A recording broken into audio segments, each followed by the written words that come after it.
हे guys welcome back to my mini vlog. आज मी चाललो आहे तुळजापूरला।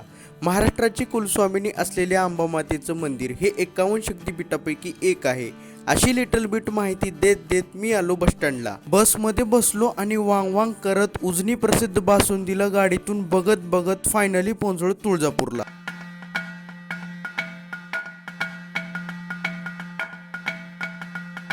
मंदिरात जाता जाता देवीसाठी लागणारं पूजेचं साहित्य घेतलो आणि पोहोचलो येवली अमृतुल्यकडं।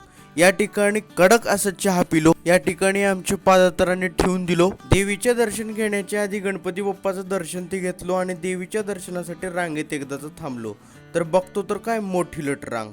किमान अर्धा तासानंतर स्थिर असलेली रांग चालायला लागली, पण काही जण देवीच्या दर्शनाची जास्तच आतुरता असलेल्या मंडळी रांगेतून शॉर्टकट घेताना दिसले। पण असो, देवीचं दर्शन बेस्ट झालं आणि बाहेर आल्यावर या माईचं दर्शन सुद्धा घेतलो। आणि मित्रांनो, ह्या झाडाखाली देवीचं गोंधळ घातलं जात आहे। त्याच्यानंतर एवढं दर्शन घेतल्यानंतर सेल्फी तो बनतीये, त्याच्यामुळे फायनली मी सेल्फी घेतलो। घरून बांधून आणलेल्या उपीट आणि पोहे याच्यावर ताव मारलो आणि येता येता प्रसाद घेतलो। अजून आत्मा थंड झालेलं नव्हतं, त्याच्यामुळे अजून एकदा सेल्फी घेतलो।